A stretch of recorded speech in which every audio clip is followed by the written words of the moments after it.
What was supposed to happen on that last play? I know you said you didn't get the look and shot you wanted.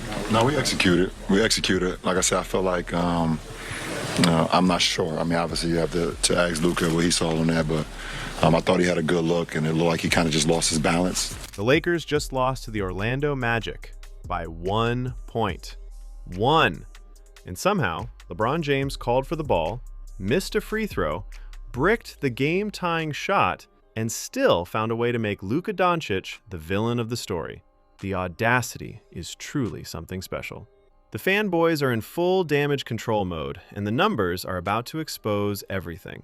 Who do you think is actually responsible for the Lakers losing to the Magic 110-109?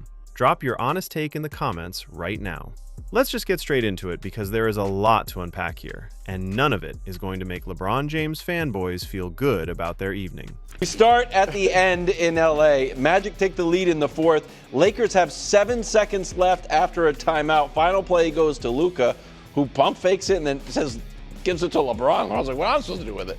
Shoots a turnaround three-pointer that misses. The Lakers lost to the Orlando Magic 110-109.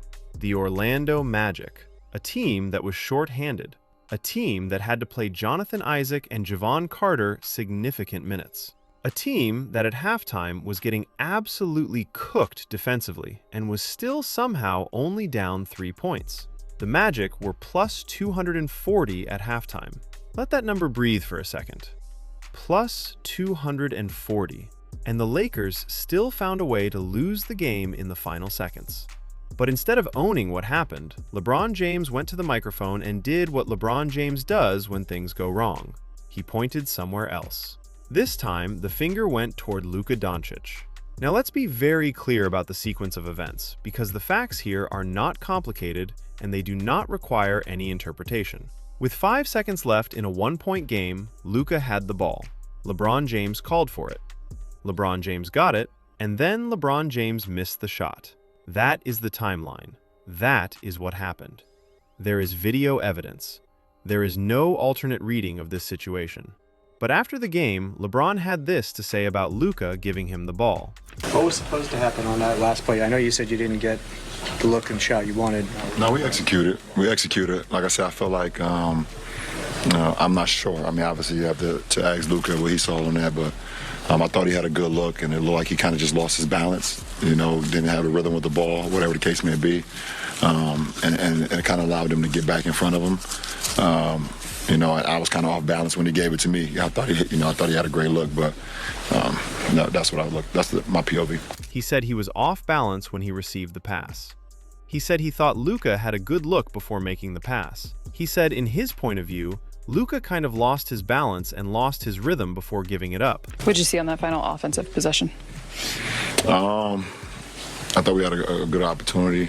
Luka came off clean, and I think he felt off balance. But we executed. We didn't get the shot that we wanted. We did execute it, and just didn't go down. Off balance. That is the phrase he used. Off balance. Except the footage tells a completely different story. When LeBron caught that ball, he was not off balance. He looked collected. He looked ready. He looked like a man who had specifically called for the ball in that moment because he wanted to be the one taking that shot. And then he missed it. And then he called Luka's decision-making into question in front of a microphone. 7 for 11 from the field, and he can't knock it down.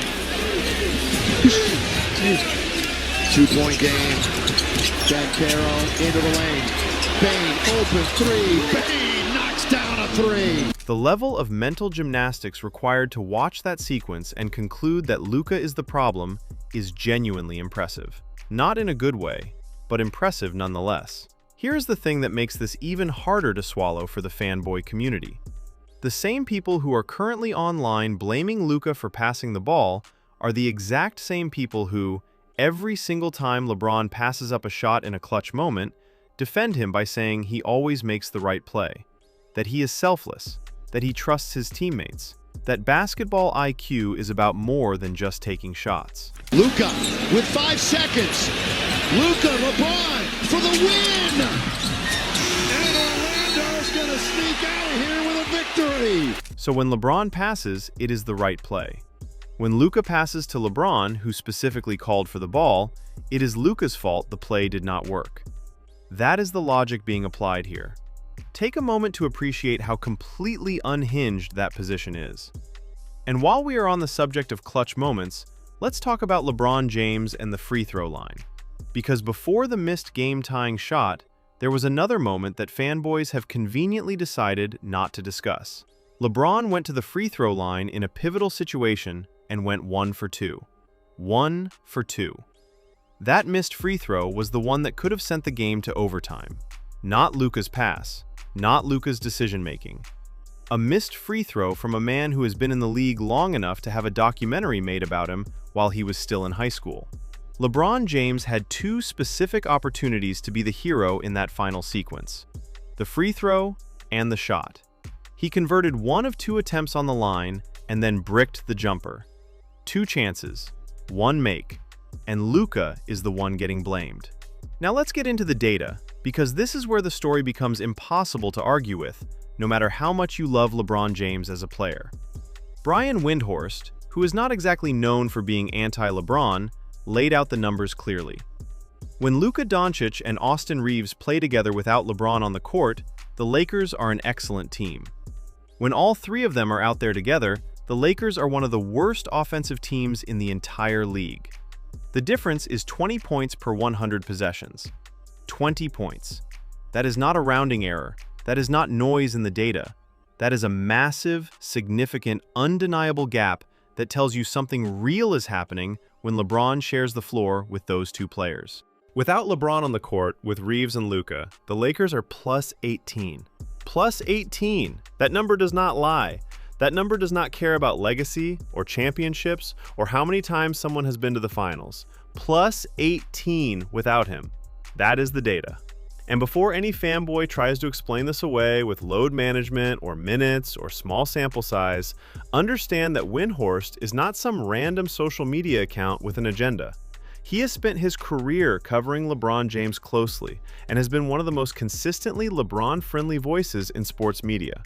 When even that voice is putting these numbers on the table and saying the data is the data, there is nowhere left to hide.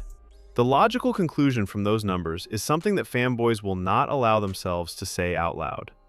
LeBron James needs to come off the bench. Not because he is bad, not because his career is over, but because the lineup that works for the Lakers does not include him as a starter alongside Luka and Reaves. The numbers are sitting right there, telling you exactly what the problem is and exactly what the solution looks like. Now, let's actually talk about the game itself, because there were things happening in this one worth discussing beyond just the final possession. The Magic were a mess in that first half. Desmond Bane was struggling. Paolo Banchero was not clicking. Wendell Carter was the only one really making things happen consistently, and the Lakers' defense was making life difficult. They held the Magic to 14% from three in the first half, and 41% from the floor overall. Those are good defensive numbers. The effort was there, the energy was there. DeAndre Ayton had arguably his best half in a Lakers uniform. Every time a smaller defender got switched onto him, he punished it. He was posting up, he was finishing, he was doing exactly what a player his size should do when the matchup is in his favor. The Lakers kept feeding him, and it was working.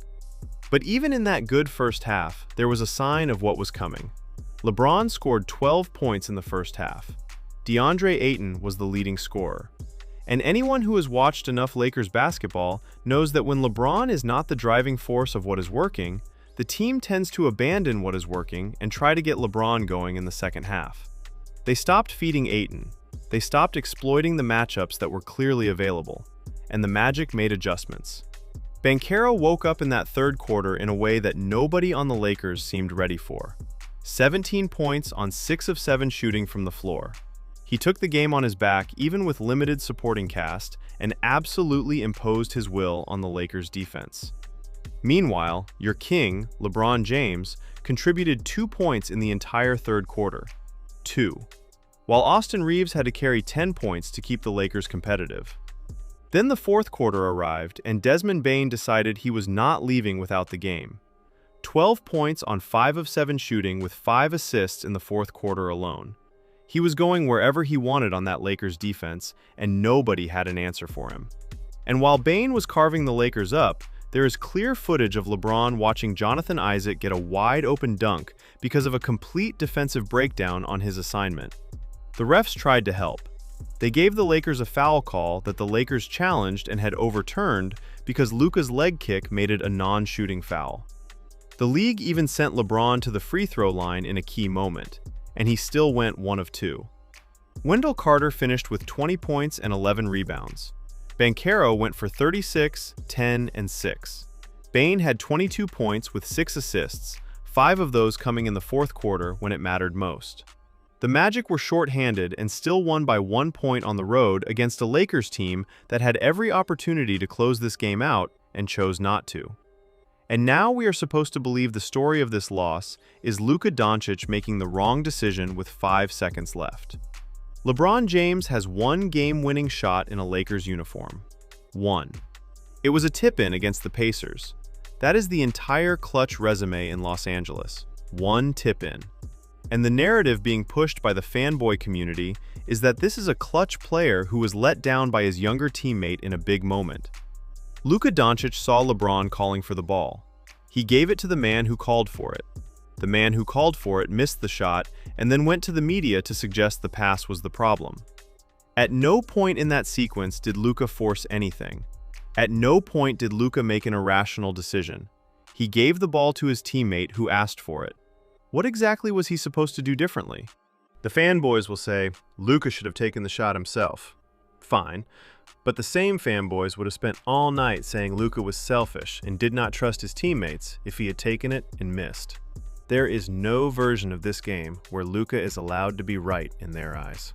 Because the real issue has nothing to do with the last 5 seconds. The real issue is the 20-point differential in the data that nobody wants to address honestly. The Lakers are better without LeBron in that particular lineup. That is not disrespect, that is not hate. That is what the numbers say repeatedly over a consistent sample of games. And until the organization is willing to have that honest conversation about roles and rotations, nights like this one against the Orlando Magic are going to keep happening. 1-possession losses where the blame gets shuffled around instead of addressed at the source. Wendell Carter brought the house down. The Magic pulled off the upset, and LeBron James stood at a microphone and talked about being off balance on a pass he specifically called for. The numbers are right there. The video is right there. The free throw is right there. The missed shot is right there. All of it is sitting in plain sight for anyone willing to look at it honestly. LeBron called for the ball, missed the free throw, bricked the shot, and then pointed at Luka. The data backs up everything you just heard, and the fanboys have absolutely nothing left to stand on. If this breakdown gave you life tonight, hit that like button and subscribe so you never miss when the facts come out like this.